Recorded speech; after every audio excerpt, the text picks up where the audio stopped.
കഴിഞ്ഞ വീഡിയോക്കകത്ത് നമ്മൾ ഒരു സ്റ്റാക്കിനെ എങ്ങനെ ലിങ്ക്ഡ് ലിസ്റ്റ് ഉപയോഗിച്ചിട്ട് ഇംപ്ലിമെൻറ്റ് ചെയ്യാം എന്നുള്ള പുഷിൻ്റെ കാര്യം നമ്മൾ പഠിച്ചായിരുന്നു.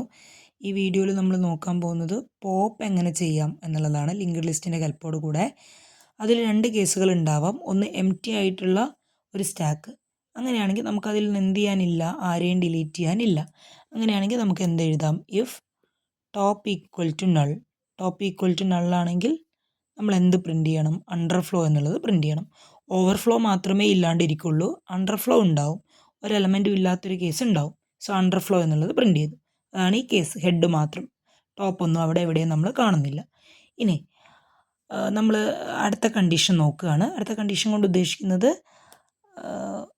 എംപ്റ്റി അല്ല, ഒരാളവിടെ, ഒന്നിൽ കൂടുതൽ ആൾക്കാർ അവിടെ ഉണ്ട്. അങ്ങനെയാണെങ്കിൽ നമ്മൾ ഡിലീറ്റ് ചെയ്യുമ്പോൾ എന്ത് ചെയ്യണം എന്നുള്ളതാണ് നമ്മൾ ഉദ്ദേശിക്കുന്നത്. അപ്പോൾ ഇവിടെ നോക്കുന്ന സമയത്ത് 2 എലമെൻറ്റ്സ് ആണുള്ളത്, 8 ഉണ്ട് 10 ഉണ്ട്. ആദ്യം 10 ഇൻസേർട്ട് ചെയ്തു, അതിന് ശേഷമായിരിക്കും 8 ഇൻസേർട്ട് ചെയ്തിട്ടുണ്ടാവുക. അതുകൊണ്ടാണ് ടോപ്പിൽ 200 അഥവാ 8 നോഡിലേക്ക് പോയിൻ്റ് ചെയ്ത് നിൽക്കുന്നത്. നമുക്ക് വേണ്ടത് ഡിലീറ്റ് ചെയ്യാണ്. ഡിലീഷനും ഇൻസേർഷനും ഒക്കെ പെർഫോം ചെയ്യുന്നത് ഈ ഒരൊറ്റ എൻഡ് വഴിയാണ്, ടോപ്പ് വഴിയാണ്. അപ്പോൾ ആരെ മാത്രമേ നമുക്കിപ്പം ഡിലീറ്റ് ചെയ്യാൻ പറ്റുള്ളൂ, 8നെ ഡിലീറ്റ് ചെയ്യാൻ പറ്റുള്ളൂ. അതിന് ശേഷം മാത്രമേ 10നെ ഡിലീറ്റ് ചെയ്യാൻ പറ്റുള്ളൂ. ഞാൻ എഴുതാൻ പോകുന്നത് ഇവിടുന്ന് 8നെ എനിക്ക് ഡിലീറ്റ് ചെയ്യണം. എന്നിട്ട് ഇവിടുന്ന് കണക്ഷൻ നേരെ എവിടേക്ക് കൊടുക്കണം, 300ലേക്ക് കൊടുക്കണം. അതിനു വേണ്ടിയുള്ള കോഡാണ് ഞാൻ എഴുതാൻ പോകുന്നത്. അതിനു വേണ്ടി ഞാൻ ആദ്യം എഴുതാൻ പോകുന്നത്, ഈ ടോപ്പിനെ അങ്ങ് ഡിലീറ്റ് ചെയ്ത് കളഞ്ഞാൽ എനിക്ക് ഈ 300 എന്ന് പറഞ്ഞ നോഡിലേക്ക് എത്തിപ്പെടാൻ എന്തെങ്കിലും വഴിയുണ്ടോ? ഇല്ല. അങ്ങനെ വഴി ഇല്ലാതായി പോവരുത്. അതുകൊണ്ട് ഞാൻ ആദ്യം 300ന് എന്ത് ചെയ്യുന്നു, ഒരു പേര് കൊടുക്കുന്നു. ഞാൻ ആദ്യം ചെയ്യുന്നത് 300ന് ഒരു പേര് കൊടുക്കുന്നു. ഞാൻ PTR എന്ന് പറഞ്ഞൊരു പേരാണ് കൊടുക്കുന്നത്. എങ്ങനെ എനിക്ക് കൊടുക്കാം, ടോപ്പിൻ്റെ ലിങ്ക് എന്ന് പറഞ്ഞ് കൊടുക്കാം. ടോപ്പിൻ്റെ ലിങ്ക് 300 ആണ്. സോ 300ലുള്ള ആളെ ഞാൻ എന്ത് വിളിച്ചു, PTR എന്ന് വിളിച്ചു. ഓക്കെ. ഇനി എനിക്ക് എന്ത് ചെയ്യണം, ഈ ടോപ്പിനെ എന്ത് ചെയ്യണം, ഡിലീറ്റ് ചെയ്ത് കളയണം അല്ലേ? അതല്ലേ ചെയ്യേണ്ടത്. അങ്ങനെ ഡിലീറ്റ് ടോപ്പ് എന്ന് എഴുതണമെന്ന് നിർബന്ധമൊന്നുമില്ല. നമ്മൾ നോർമലി ലിങ്ക്ഡ് ലിസ്റ്റ് പഠിച്ച സമയത്ത് ഡിലീറ്റ് ടോപ്പ് എന്ന് പറഞ്ഞിട്ടുണ്ടായിരുന്നു. പക്ഷേ ഇവിടെ ഞാൻ ഹെഡിൻ്റെ ലിങ്ക് ഡയറക്റ്റ് ആയിട്ട് PTRലേക്ക് പോയിൻ്റ് ചെയ്യുന്നത് വഴി ടോപ്പ് എന്ത് ചെയ്യും, അങ്ങ് ഡിലീറ്റ് ആയിട്ട് പോകും. അപ്പം ഞാൻ എഴുതുകയാണേ, ഹെഡിൻ്റെ ലിങ്ക് എവിടേക്കാണ് പോയിൻ്റ് ചെയ്യേണ്ടത്, PTRലേക്ക്.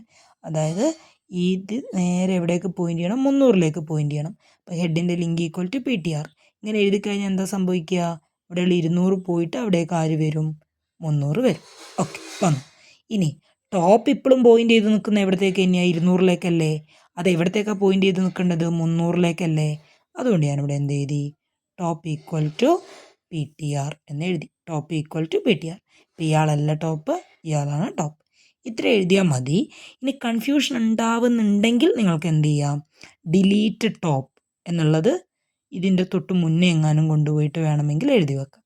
ഇവിടെ ഹെഡിൻ്റെ ലിങ്ക് ഈക്വൽ ടു PTR എഴുതിയതിന് ശേഷം വേണമെങ്കിൽ ഡിലീറ്റ് ടോപ്പ് എന്ന് എഴുതി വെക്കാം.